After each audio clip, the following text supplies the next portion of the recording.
अंधा लड़का। एक प्रेरणादायक कहानी। एक लड़का था जिसका नाम गोपाल था। गोपाल देख नहीं सकता था, वो भीख मांगकर अपना जीवन गुजारता था। एक दिन गोपाल हर रोज की तरह एक बड़ी सी बिल्डिंग के आगे बैठकर भीख मांग रहा था। उसी समय वहां से एक श्याम नाम का लड़का निकलता है और गोपाल को भीख मांगता हुआ देखता है। श्याम उसी बिल्डिंग के ऑफिस में काम करता है। जब श्याम ने देखा कि ये लड़का भीख मांग रहा है तो उसकी मदद करने के लिए उसके पास पहुंचता है। श्याम वहां जाकर देखता है कि गोपाल के पास एक डिब्बा है और उस डिब्बे में थोड़े सिक्के भी हैं। कुछ लोग आते हैं और गोपाल को पैसे देते हैं और कुछ लोग उसे बस देख कर ही चले जाते हैं। श्याम ने ये भी देखा कि गोपाल के पीछे एक बोर्ड लगा हुआ था जिस पर लिखा था कि मैं अंधा हूँ, मेरी मदद कीजिए।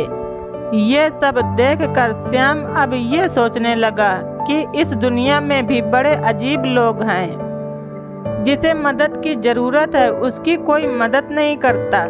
उस बोर्ड पर जो लिखा था उसे श्याम ने मिटा दिया और उसकी जगह पर कुछ और लिख देता है। अब श्याम कुछ पैसे उस डिब्बे में रख देता है और अपनी ऑफिस चला जाता है।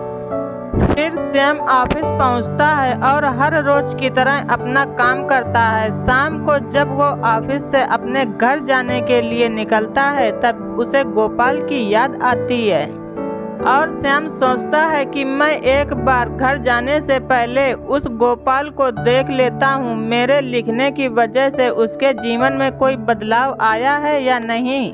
श्याम गोपाल के पास जाता है। उसके पहुँचते ही वो गोपाल खड़ा हो जाता है और कहता है कि भैया, मैंने आपकी आने की आहट से ही आपको पहचान लिया। आप वही हैं जो सुबह आए थे और मेरे इस बोर्ड पर कुछ लिख कर गए थे।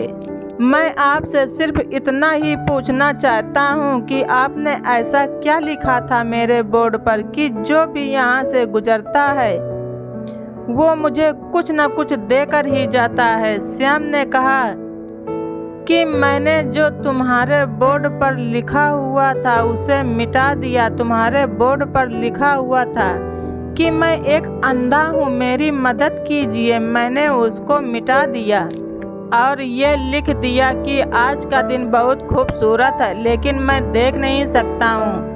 हम ये बड़ी आसानी से समझ सकते हैं कि पहले जो लिखा था और बाद में जो श्याम ने लिखा उसमें काफ़ी अंतर था। श्याम ने जो कुछ भी लिखा था वो एक नई सोच थी और ये लाइन पढ़ने वालों में भी पॉजिटिव ऊर्जा सोच फैला रही थी।